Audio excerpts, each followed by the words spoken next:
Cuando una organización necesita implementar un sistema de indicadores de gestión, tiene que diseñarlos.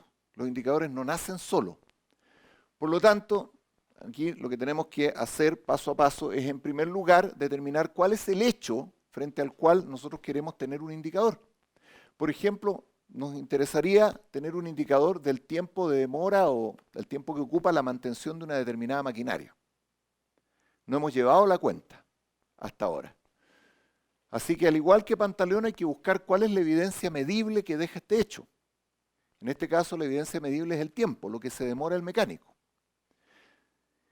Enseguida, establecer cómo lo vamos a medir, porque el trabajo de un mecánico manteniendo no se mide solo en el tiempo. O sea, tengo que tener una hoja de reporte, o una persona que lleve el registro, o le tomamos la hora que entra y la hora que sale por la persona que le da acceso a la máquina, o bien la misma máquina a lo mejor tiene un timer que nosotros le podemos programar para que en el momento que empiece la mantención, empiece a correr, y cuando termine y empiece a funcionar correctamente de nuevo, la máquina marque tiempo de salida y por lo tanto nos entregue esa información.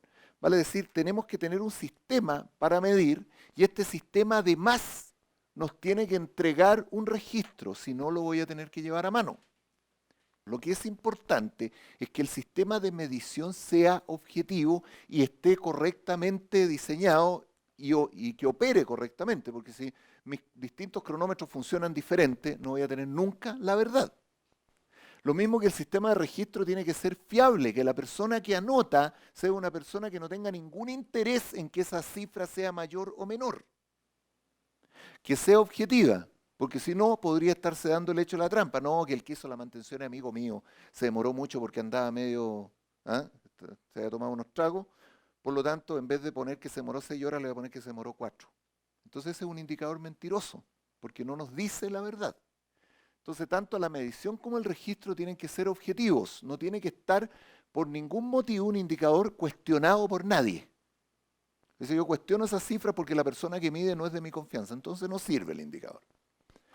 Después de hacer el registro, de llevar el registro durante un tiempo, yo hago un análisis de estos datos y veo cuáles son los promedios, rango mayor, rango menor, etc. Y en definitiva, establezco un estándar. Por ejemplo, la mantención de tal máquina, de acuerdo a lo que hemos medido y de acuerdo a las indicaciones del fabricante, más o menos una tolerancia, le vamos a dar 4 horas. Y una vez que tengo eso establecido, puedo empezar a trabajar mi indicador. Sobre 4 horas, luz roja, 4 horas amarilla, se cumple verde, mejor. También podría estar preocupado de decir, no debería ser menos porque el mecánico tiene que hacer una cantidad de ajustes tal que si se demora menos, quiere decir que la está haciendo mal o que no está haciendo todos los ajustes. Ahora viene la interpretación. Tiempo promedio, mantención de las maquinarias tipo X. Entonces, después de hacer varias mediciones, nos dimos cuenta que el tiempo promedio, lo que arrojó la medición, es 4,5 horas. Y que mi estándar es de 4 horas. Entonces, hay 30 minutos se sobrepasa el valor estándar. El indicador sobrepasa el estándar. Entonces ahí la pregunta es, bueno, ¿qué es lo que está pasando? La interpretación va a depender de qué es lo que yo mida, de si mi indicador es bueno que sea más alto, más bajo o que se mantenga. En este caso, evidentemente, mi indicador me está mostrando que hay una brecha de 30 minutos entre el deber ser y el es. Mi interpretación es que algo pasa, que los mecánicos no están cumpliendo con lo de las 4 horas. Vale decir, este indicador me está indicando que está pasando algo que yo no deseo. Porque mientras más demora hay en la mantención, hay menos horas de producción. Y tengo que hacer una investigación. O sea, el solo dato de las 4,5 horas es como cuando tu hijo tiene fiebre. No sabemos lo que tiene, pero tiene fiebre. Por lo tanto, hay que llevarlo donde un médico para que lo diagnostique. Puede ser por una infección intestinal, puede ser por un resfrío, puede ser por múltiples causas. Entonces lo que hay que hacer acá es que si mi indicador me está arrojando que no se cumple este tiempo, sino que se sobrepasa en 30 minutos, yo tengo que ir a investigar por qué. Hablar con los mecánicos, preguntarle, a lo mejor tuvieron algún tipo de dificultad, están trabajando con las herramientas inadecuadas, o efectivamente este estándar es demasiado exigente para el nivel de capacitación que tienen ellos. A lo mejor deberé capacitarlos mejor o proponer un estándar superior. Esa es la forma como se interpreta un indicador. Y para interpretarlo tengo que saber, para empezar, si el indicador es un indicador cuyo aumento es deseable. Porque hay indicadores en las organizaciones cuyo aumento en el tiempo es bienvenido. Por ejemplo, un indicador de ventas o un indicador de productividad. También un indicador de satisfacción de clientes. Mientras más alto, mejor. La satisfacción de clientes tiene techo, 100%. Difícil que un cliente pueda estar satisfecho más allá porque 100% es el máximo. La productividad y las ventas, por el contrario, teóricamente no tienen cotas, no tienen techo. Pero también puede ser un indicador si la productividad está demasiado alta de que me estoy fundiendo los equipos a la gente. Porque puedo obtener mucha productividad colocando presión, pero a largo plazo voy a tener problemas de ausentismo, de fallas de máquina, etc. Lo mismo las ventas, de accidentes también, correcto. Lo mismo que las ventas, yo puedo presionar mucho a mis vendedores para que vendan y el resultado puede ser que sobreestoqueo a mis clientes y no tengo ventas en 3 meses más o me empiezan a devolver mercadería. O sea, también tengo que tener claro que hay indicadores cuyo aumento es deseable, pero que también tienen ciertos límites sobre los cuales no es conveniente pasarse. Por eso que los indicadores en general se analizan en conjunto, o sea, un indicador solo no es evidencia suficiente. Así como a un niño que estudia le ponen notas durante todo el año y en distintos ramos. Una sola nota en un solo ramo no me refleja el rendimiento del niño durante todo el año en los distintos ramos. Por otra parte, también hay indicadores cuya disminución es deseable. Vale decir, al gestor, al gerente general, al organizador, le parece que lo mejor es que estos indicadores siempre vayan a la baja. Por ejemplo, cantidad de accidentes. O también rechazos de producción, horas extraordinarias, costos, etc. Estos indicadores, mientras menor sea el valor que tengan, es mejor. También hay que tener cuidado con los límites. Por eso digo que el indicador no basta, porque a lo mejor estamos bajando los costos y bajamos los costos, pero resulta que lo que estamos haciendo es comprar materia prima de menor calidad. El costo está relacionado con la calidad. O tenemos 0 horas extraordinarias, pero la producción está cayendo. Entonces tenemos que fijarnos, mirar el tablero de control para ver si son compatibles la altitud con la velocidad del avión y con lo que me indican los demás indicadores. Pero esto es un primer paso para el análisis. O sea, este indicador está bien que suba o más bien debería bajar. Por último, también existen indicadores cuya estabilidad es deseable. O sea, para la organización es bueno que este indicador se mantenga dentro de ciertos límites. Ejemplo, la temperatura de un frigorífico. O sea, yo no la quiero ni más alta ni más baja que los menos 8 grados que debería tener. Si sube de esa temperatura, la fruta se me puede descomponer. Si baja de esa temperatura, se me congela la fruta y también se me echa a perder. Y otro indicador, por ejemplo, que me interesa que se mantenga es el número de cargas transportadas por un camión minero en un tiempo X. ¿Por qué? Porque todo el proceso de la minería está calibrado para que ese camión, por ejemplo, en las 8 horas del turno, entregue 30 camionadas de material. Una más, que podría decir el chofer, sería estupendo, o sea, le voy a mostrar a mi jefe que me la puedo. Entonces, en vez de transportar 30, transporto 35. Esas 5 camionadas extras me trabaron el sistema de producción. Porque está calibrado para que se procesen 30 camionadas. Entonces, si le pongo una menos, 2 menos, 3 menos, estoy subproduciendo. Pero si le agrego una más, entrabo el sistema. Entonces, ese es un indicador que debería mantenerse estable dentro de una determinada cifra o dentro de una cota de un rango. Y esa es básicamente la principal fórmula de interpretación de los indicadores. Revisar si el indicador se mantiene, sube, baja, si lo que queremos, si lo que es deseable es que suba, que baje, que se mantenga. Y si está por debajo o por sobre lo que consideramos ideal, inmediatamente investigar por qué. Una de las cosas que no debe hacer el gestor de una organización es conformarse solo con la información del indicador, porque eso lo puede alejar de la realidad. Los indicadores son números, son el reflejo de algo que ocurre, pero ese algo que ocurre es muy, muy, muy complejo. El indicador solamente te muestra una de sus dimensiones.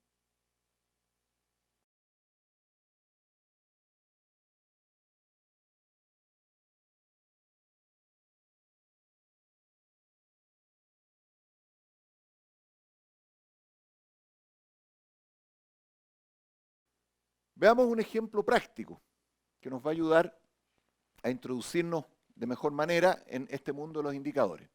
Supongamos que una persona trabaja con un equipo de más o menos alrededor de 20 instaladores de alfombras en edificios recién terminados.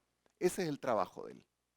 Soy yo supervisor y trabajo con 20 más alrededor porque algunas veces van, otras veces no van, o los voy cambiando, qué sé yo. Y mi trabajo es instalar alfombras en edificios recién terminados. Entonces yo necesito un indicador para saber si estamos trabajando bien o mal, porque al ojo mismo solamente no basta. Además que la empresa que me contrata para hacer esto también quiere ver indicadores para tomar decisiones. Entonces, durante 10 semanas, este supervisor se toma el tiempo y la molestia, insisto, tener indicadores requiere trabajo. Los indicadores no se producen solos. Entonces, llevo el recuento de horas hombre toda la semana, de la semana 1 hasta la 10. ¿Cómo hago el recuento de horas hombres? Según la cantidad de gente que fue y cuántas horas trabajó ese día. O sea, tengo que tomarle hasta los descansos. O sea, cuando paró para almorzar, a qué horas volvió, persona por persona. Que a mucha gente puede que no le guste, me están llevando el control, ¿qué es lo que pasa? Entonces, llevo este control y me dice que la semana 1 trabajé 165 horas hombres en trabajo. 258, 170, se fijan, esto es una variable. Los valores van cambiando, ¿por qué? Porque alguna semana a lo mejor fue más corta, otra semana tuve qué sé yo, menos gente o más gente, etc. El asunto es que, o algunas semanas se trabajó hora extra, el asunto es que este es el recuento de horas, objetivo. Esas son las horas hombre trabajadas. Y acá abajo lo que llevo es la cuenta de los metros cuadrados instalados cada semana por esas personas que me produjeron estas horas hombre. Entonces tengo que en la primera semana se instalaron 1049 metros cuadrados, después 1002, 1109 y así en adelante. Entonces tengo este registro de horas hombre y de metros cuadrados. ¿Me sirve así la información? Poco, evidentemente. Falta un indicador porque el solo indicador de horas hombre me deja mareado. O sea, veo una variación, lo mismo que en los metros cuadrados. Noto una tendencia, pero no sé si será real o puede ser mi imaginación. Por lo tanto, lo que tengo que hacer acá es primero definir cuál es el indicador de gestión adecuado, el que me sirve a mí para informar a la organización y para mí mismo para tomar decisiones. En segundo lugar, tengo que determinar cuál es el valor del indicador por cada semana. ¿Cuánto vale el indicador aquí en la semana 1, 2, 3, 4 hasta la 10? Y en tercer lugar, graficar el comportamiento, porque los indicadores numéricos tienen esa gracia, se pueden graficar, se pueden establecer en una línea de tiempo y me permiten visualmente darme cuenta de lo que está ocurriendo, de cómo está funcionando ese sistema. Y por último, tengo que interpretar este comportamiento. Entonces, este supervisor lo que hizo fue crear, a partir de estos datos, son los mismos de la otra tabla, un indicador de productividad que lo logró midiendo, o sea, dividiendo los metros cuadrados en horas hombre. Entonces tengo metros cuadrados por hora hombre.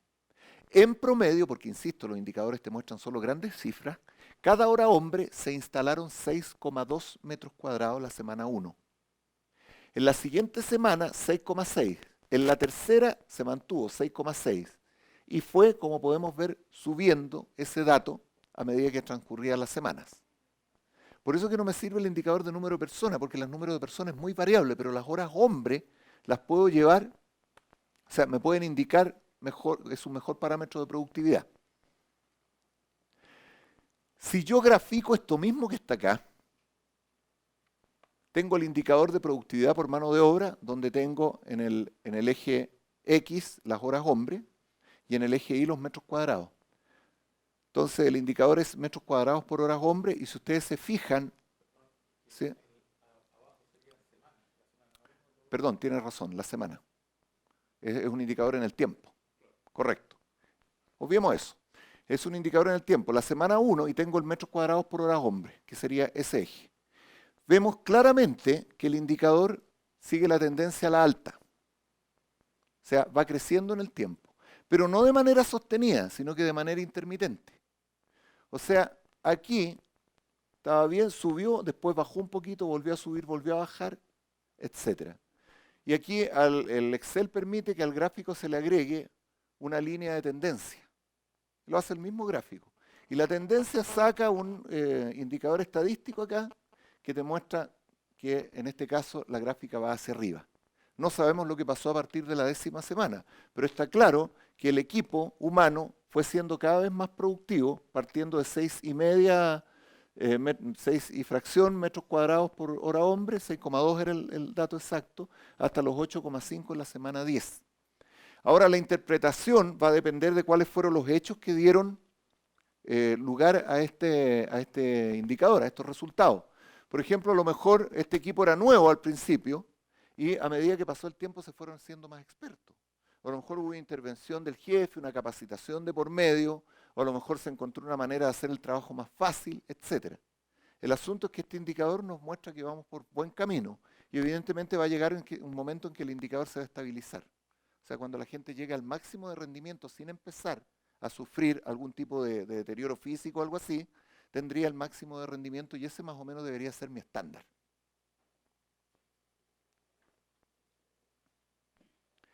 Bueno, finalmente podemos echarle un vistazo a algunos datos de indicadores. Por ejemplo, aquí tenemos un indicador de quejas mensuales desde enero a diciembre. Como podemos ver, hay un objetivo que está más o menos en las 270 quejas mensuales y durante todos los meses del año estuvo el valor por debajo. ¿Qué podemos interpretar ahí? Que se está haciendo a lo mejor una buena gestión para bajar las quejas y por otro lado a lo mejor podemos decir que el objetivo era demasiado fácil de cumplir. Pues eso es lo que gana uno cuando cumple una meta, que el próximo mes se la suban o que se la ponga más difícil. Entonces en este caso, claro, anduve entre las 200 y las 250 quejas mensuales y mi objetivo era 270. Por lo tanto, mientras esté por debajo del objetivo estoy bien. Ahí habría que hacer un análisis también si el objetivo fue muy fácil de cumplir y si a lo mejor bajando el objetivo, por ejemplo 250 quejas, logro bajar el cumplimiento. Todos los indicadores tienen generalmente un mínimo estructural, ¿eh? O sea, siempre va a haber gente que se queja, o sea, nunca vamos a tener menos por decir algo de 50 quejas. Pues siempre va a haber alguien que se queja por algo, tenga o no tenga motivo. Es como el nivel de cesantía en un país. También hay una cota que no se puede bajar porque hay gente que no quiere trabajar. Acá tenemos otro ejemplo. Un indicador de exactitud en el cobro de una empresa de agua potable, que está muy cerca al 100. Acá están desde 0, o sea, 92% a 98%. Solo que está puesto en decimales. Entonces ahí vemos que entre el 1999 y el 2002 estuvo mejorando. Mejoró de 1999 al 2000, de ahí bajó y volvió a subir. Y la exactitud en el cobro es un indicador que está bien que sea alto o bajo. Mientras mayor es mejor o mientras menor es mejor. Mientras mayor es mejor porque es exactitud, no es tasa de errores. Entonces acá, ¿cómo se mide esto? Se contabilizan todos los documentos de cobro que la empresa tuvo que corregir. Y esta cifra se divide por el total de documentos de cobro. Entonces supongamos que en 1999 se emitieron, por decir algo, 50.000 facturas. El 2000 se emitieron 60.000, el 2001 80.000 y el 2002 100.000. El indicador, o sea, dividir los cobros incorrectos por el total de cobro, me permite comparar año tras año. Pues si solamente fuera la cantidad de facturas por sí sola, o sea, solo los documentos de cobro que ha debido corregir la empresa, a lo mejor tendría un aumento de cobros incorrectos. Pero como también aumentó la base de cálculo, que es el total de facturas emitidas, puedo ver que al contrario, he ido mejorando. Tengo más documentos erróneos, pero son menos en proporción al total que emito. Entonces, cada vez que nosotros midamos año tras año, tenemos que usar el mismo indicador. Si cambiamos el indicador, ya no es comparable con los casos anteriores. Cierro con este ejemplo. El 2014 el Hotel XYZ, un hotel de tamaño mediano, tuvo todos estos datos capturados en su base de datos. Esto es lo que llamamos cultura de la medición. Por ejemplo, me contabilizaron todo, o sea, todo lo que es relevante para el funcionamiento del hotel, para la gestión del hotel, está vaciado contabilizado en esta planilla. Número de almuerzos rechazados, por ejemplo, 25, pero tengo servidos 4.925. Aquí 38, pero tengo servido 3.007. Entonces, ¿puedo generar un indicador con esa cifra? Sí, tasa de rechazo de almuerzo. Y ahí recién voy a poder ver si se mantiene, sube o baja. Porque el número solo, tal como está, por ejemplo, tengo 0 rechazos, sí, pero serviste menos almuerzos que cuando tuviste 25. Entonces, para no estar con esa discusión, se configura el indicador. Lo mismo tenemos cenas rechazadas sobre cenas servidas. O sea, ese cociente, esa división, nos permite dar un indicador comparable que me permite comparar meses con meses. ¿Se nota algo en la distribución de los meses? ¿Por qué baja? Por la estacionalidad, exactamente. Este hotel, claro, este hotel probablemente sea un hotel ubicado en un centro de veraneo, por lo tanto en los meses de invierno tiene menos actividad. De todas maneras, eso no significa que yo tenga que bajar la guardia. O sea, si atiendo 10 personas, tengo que atenderlas como si fueran 1.000. Exactamente igual. Tengo desayuno servido, error en cálculos de cuenta, felicitaciones por escrito, por ejemplo. Habitaciones disponibles, objetadas, ocupadas, sobre disponibles. Las disponibles van cambiando también. En algunos meses a lo mejor le hago mantención a algunas habitaciones, por lo tanto no están disponibles. Insisto, tengo que medirlo todo, pero todo lo que es significativo para la organización. Incidentes críticos, pasajeros alojados, pasajeros recomendados, personal de servicio. El punto de partida para los indicadores es llevar un recuento de las variables que son claves para el negocio. En segundo lugar, se tienen que tabular, se analizan y finalmente se pueden graficar y comparar unas con otras.